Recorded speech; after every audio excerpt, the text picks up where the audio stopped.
Before the story begins, make sure to like, subscribe, and let me know. What time do you usually watch videos? And don't forget to suggest the next story or content you'd like to see.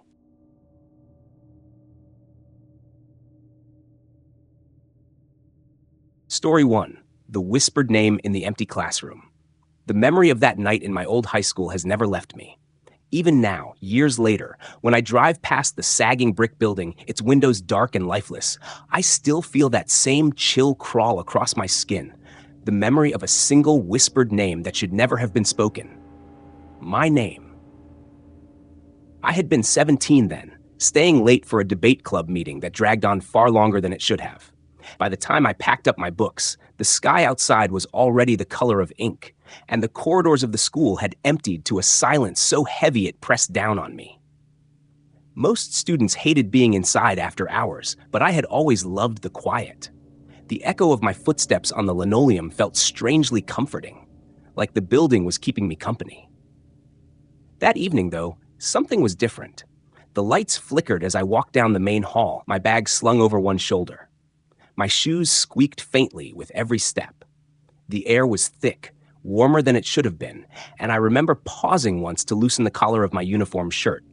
Every door I passed was closed, except one. Room 2B.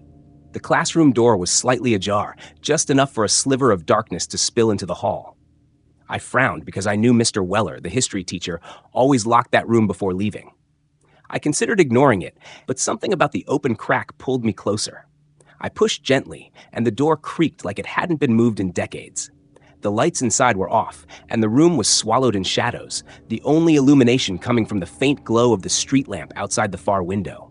Desks sat in neat rows, untouched. Chalk dust lingered in the air, catching the faint orange glow. And then I heard it. A whisper. Not just any whisper. My name. Daniel? It was so soft, I thought I had imagined it. My heart stuttered, and I stood frozen in the doorway, eyes darting across the empty room. There was no one there. No movement. Nothing. I swallowed and forced a laugh under my breath. Probably a trick of the air, I told myself. Old buildings had a way of creaking, groaning, carrying sounds from other rooms. Still, my feet carried me inside, my body acting on some instinct I couldn't explain. The whisper came again. Clearer this time. Closer. Daniel. I spun, scanning the corners, the space between desks, even glancing at the ceiling tiles. My pulse thudded in my ears, and I could feel sweat gathering at the back of my neck. "Who's there?" I whispered. My voice cracked. The silence that followed was worse than the whisper. I started toward the teacher's desk at the front, convincing myself maybe a speaker had been left on, some kind of prank. But the closer I got, the heavier the air became. My legs felt like they were moving through water, each step harder than the last. I reached the desk, my hand brushing against its cold wooden edge, when the whisper came again, right by my ear. "Daniel."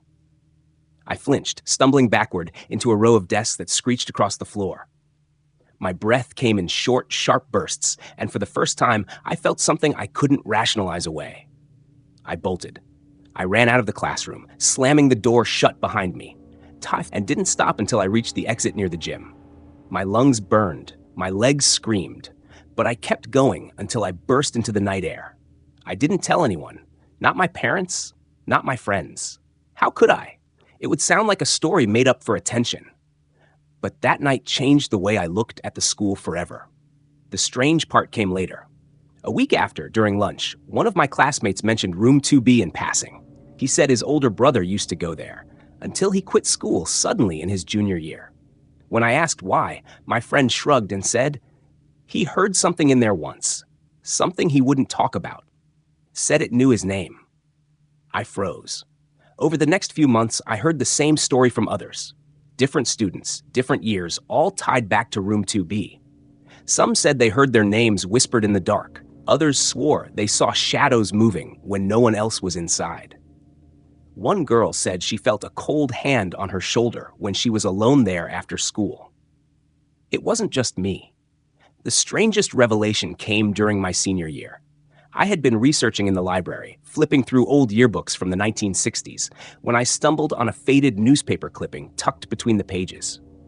It was about a student named Daniel Hart, a boy who had gone missing one night after staying late for a club meeting. His last known location? Room 2B. My stomach dropped when I saw his picture. Same first name, same tired eyes, same school. No one ever found him. That was the last time I ever set foot in that room. But sometimes late at night, when I'm lying in bed with the lights off, I swear I still hear it. That whisper, soft and patient, curling out of the dark like it's waiting for me to answer. Daniel. Story 2. The name on the radio that shouldn't have been there.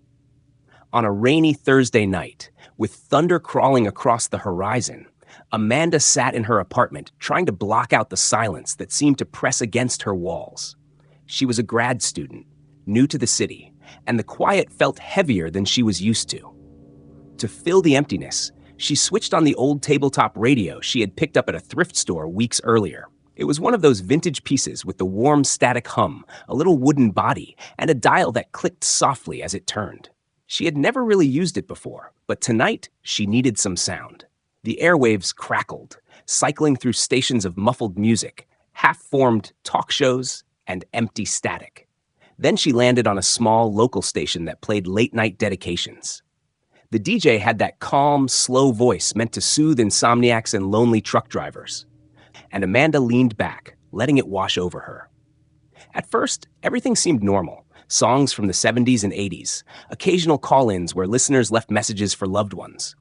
But halfway through the hour, the DJ paused longer than usual. Amanda could hear the faint sound of papers being shuffled, as though he was reading something that unsettled him. And then, clear as day, his voice carried across the room. This next dedication is to Amanda Blake. Amanda froze. Her last name wasn't one she had given to anyone here. She hadn't made any calls. She didn't even know the station's number. Her chest tightened as the DJ continued, his tone suddenly different, quieter, as though speaking directly to her and no one else. This one's for you, Amanda, from someone who says they're watching. The song that followed wasn't a love ballad or some sweet throwback. It was distorted, a warped melody that started as something familiar, but bent into something broken. The voices were layered, overlapping, almost chanting. Amanda turned the volume down, then up again, trying to make sense of it, but the sound only grew stranger, like whispers crawling through static. Her hands shook as she reached for her phone. Maybe it was some prank, or maybe one of her classmates thought it would be funny to mess with her. She checked her messages. Nothing. Checked her email. Still nothing. And then the DJ spoke again. Don't bother looking, Amanda. They won't help you.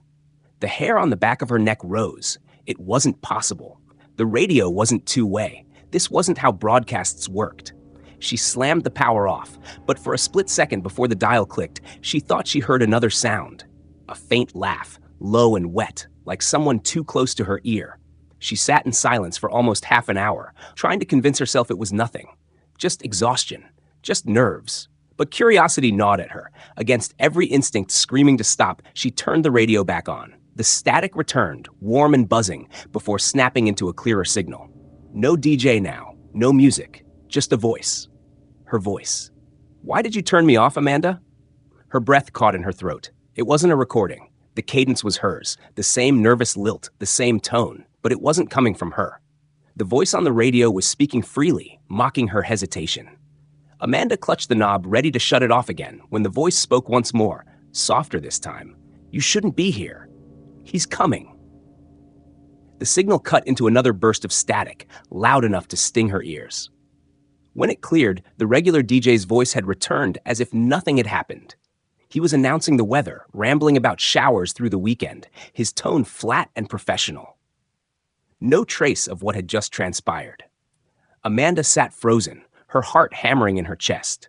She tried to tell herself it was a glitch, a strange interference. Maybe she'd hallucinated part of it, her brain playing tricks after too many sleepless nights. But then she noticed something on the table beside the radio, her notepad, where she'd been scribbling grocery lists earlier. Only now, words were written there in shaky handwriting she didn't remember writing. They already know your name. Amanda dropped the pen she didn't recall holding, her pulse roaring in her ears. She turned the radio off again, pulled the plug from the wall, and shoved the whole thing into the closet. But even in the heavy silence that followed, she swore she could still hear the faint hum of static, like the radio was still on, still waiting, still listening. That night, She didn't sleep. And though she would later try to convince herself it had been nothing more than stress and exhaustion, she never turned that radio back on. Because deep down, she knew that if she did, she would hear her name again. And the next time, it might not stop at just her name. Story 3. The stranger who knew my name before I spoke it. I had never been the type to believe in strange coincidences. Names, after all, were just words, labels that people wore because their parents had chosen them. There was nothing mystical about them, no hidden power in the sound of syllables. That belief held steady until the day a man on a crowded train said my name out loud before I had ever introduced myself. It was an ordinary Thursday evening. I had left work late, exhausted from back-to-back meetings, and boarded the 7:42 train heading out of the city. The car was unusually full for that time of night, but I managed to find a seat near the window. Across from me sat a man in his late 50s, dressed in a rumpled gray coat that looked like it had seen too many winters. His eyes were the first thing I noticed, pale, almost colorless, yet sharp in a way that made me feel pinned under his gaze. I tried not to stare, but as the train rocked forward, he leaned toward me slightly. His lips moved, and I thought he was muttering to himself. Then, clear as day, he said it. My name. Evelyn. I froze. My hands tightened around the strap of my bag. At first, I thought I'd misheard him, that maybe he was whispering something similar. But then his mouth curved into the faintest of smiles, and he repeated it. Soft, Delibilin. No one else on that train car knew my name. I hadn't spoken to anyone, hadn't introduced myself, and my bag had no tag or ID visible. Every logical explanation unraveled the longer I stared at him. Excuse me, I finally said, my voice trembling. Do I know you? The man tilted his head, as though he were studying me, weighing how much he should say.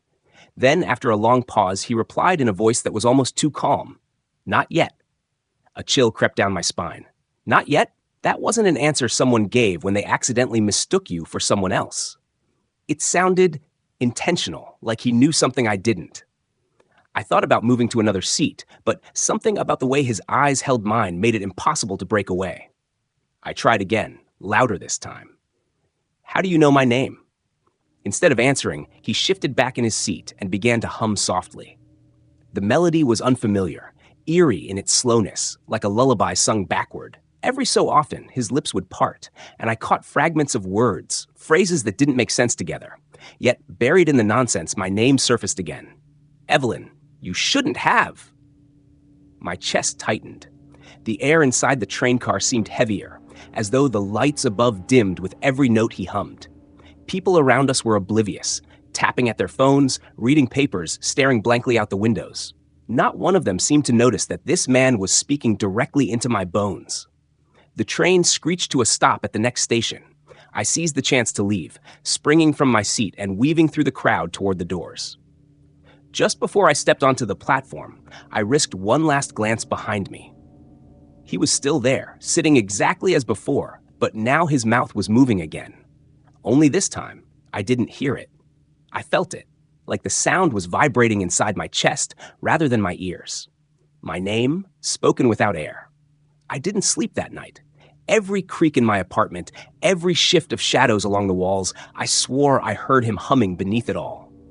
I tried to convince myself it was just paranoia, that I'd encountered some eccentric who had guessed my name by chance. But the following morning shattered that fragile hope. I walked into my office, bleary-eyed, and stopped cold at my desk. Sitting neatly on top of my keyboard was a folded scrap of yellowed paper. My coworkers were already bustling around, but none of them paid me any attention. Hands shaking, I unfolded it. Inside, in neat, precise handwriting, were just 3 words. Not yet, Evelyn. The paper smelled faintly of old smoke, as though it had been sitting in a fire that never quite consumed it. I demanded to know who had left it there, but everyone swore they hadn't seen anyone approach my desk. My supervisor even joked that maybe I had a secret admirer. But there was nothing romantic in those words, only the echo of that pale man's voice. For days after, I kept expecting him to appear again, on the train, in the street, reflected in windows or mirrors. Instead, the silence grew thicker, heavier, like the pause in a story before the final revelation. Weeks passed, and I started to almost convince myself it had been a strange coincidence, a bizarre trick of chance. Until last night. I woke up at exactly 3:12 a.m. The clock's red numbers glowed in the dark, and I felt that same heaviness pressing against my chest. I didn't hear humming this time, just a whisper, low and close to my ear. Evelyn. I bolted upright, heart pounding, and turned on the lamp. My bedroom was empty. The apartment was locked. But when I looked at the window, the glass was fogged, as though someone had stood inches away, breathing against it. Written there, traced in long, uneven strokes, were two words. Not yet. And that's when it hit me. He hadn't said not yet like a promise of meeting in the future. It was more like a warning or a countdown, a pause in something already in motion. Now, every time I hear my name, spoken by friends, coworkers, even strangers in passing, I can't help but listen for a trace of his voice hidden beneath it. That pale, patient man on the train, waiting for whatever comes after not yet. Because I know, with a certainty that keeps me awake long into the night, that when the time comes, he'll be the one to say it first. Story 4. The last name written on the wall. There are places in old towns that feel like they have been forgotten by time. Not abandoned exactly, but left to linger in a slow state of decay. When I was 17, I took a summer job helping renovate one of these places. A community center that had once been a small private school, closed for decades. The building was old red brick with ivy crawling up its cracked walls. And when I first stepped inside, I could almost hear the echoes of children's footsteps bouncing off the long, narrow hallways. The renovation crew was small. Just me, 2 other workers, and a foreman who spent most of his time smoking out front. My job was menial, scraping paint, pulling down rotted wood, sweeping debris. But what drew me in more than anything was the graffiti. Every hallway, every room seemed covered with scrawled names, etched into paint layers, scribbled with chalk, or scratched deep into plaster. The strange part was that most of them were just first names, written over and over. Emily, Thomas, Anna, Henry. Dozens of them, repeating across walls as if the writers had been obsessed with seeing their names immortalized. One afternoon, while working on what had once been a classroom, I noticed something unusual. The wall near the back corner was almost entirely covered in names, but one stood out. Unlike the others, this wasn't a first name. It was a full name, written neatly in large, uneven letters. Sarah Whitlock. The strange thing was that the handwriting was too precise, too deliberate. It wasn't the casual scrawl of a child, and unlike the faded, chipped names around it, this one looked fresh, as if someone had written it only days earlier. I asked the foreman about it, and he frowned, spitting his cigarette into the dirt. "Don't mess with that one," he said flatly. "It's always been there." That made no sense. The paint wasn't old, but his tone was sharp enough that I didn't press him. That night, lying in bed, I couldn't shake the name. I tried to look it up. Sarah Whitlock. Nothing. No recent news, no local history, just a faint mention in an old town record, noting that a Sarah Whitlock had been a student at the school in the early 1950s. Nothing else. The next day, while sweeping the same classroom, I noticed something I had missed before. More names had been added. Fresh ones, faint but legible, climbing upward across the wall. And near the bottom, beneath them all, the name Sarah Whitlock was darker than before, bolder, as if rewritten. I backed away, my broom clattering to the floor. I decided to test it. I took a piece of chalk from my pocket and wrote my own name in the corner, Daniel. Then I left for lunch. When I came back an hour later, my name had vanished. In its place, in the exact same spot, was written Sarah Whitlock. I didn't tell anyone what I'd seen. I just avoided that room, doing my best to keep busy elsewhere. But the building didn't seem to let me forget. I began to see the name in other places, carved faintly into door frames, faintly visible beneath peeling paint, scratched into the wood of the stair rail. Sarah Whitlock. Always the same size, the same uneven hand. The worst was when I started dreaming about it. I'd see the wall, covered in names, and I'd hear a whisper, soft, urgent, repeating the name again and again until I woke up with the sound still echoing in my ears. One evening, when everyone else had gone home, I made the mistake of going back to the classroom. The setting sun bled through the cracked windows, and the names on the wall seemed to shimmer in the fading light. My heart sank when I saw a new name had appeared. My full name, Daniel Harris, written neatly just above Sarah Whitlock. The air in the room grew heavy, pressing on my chest. Then, very faintly, I heard it. A voice, female, whispering, "One more." I ran. I didn't stop until I was outside, gasping for breath, staring back at the crooked brick building that seemed to watch me with its dark, empty windows. The next day, I told the foreman I quit. He didn't argue, didn't even look surprised. He just nodded slowly, like he had expected it all along. That was years ago, but I still dream about that wall. Sometimes I wake up convinced I can see my name written in the shadows of my own room. And a few weeks ago, visiting my parents' house, I noticed something carved faintly into the wood of my old bedroom door. It said Sarah Whitlock. And right beneath it, just beginning to etch itself into the grain, was my name. Some names are not meant to be spoken, yet once you hear them, they cling to you like a shadow you can't outrun. These stories remind us that sometimes a name is more than just a word. It's an invitation, a key, or a curse. And once it's spoken aloud, there may be no way to silence it again.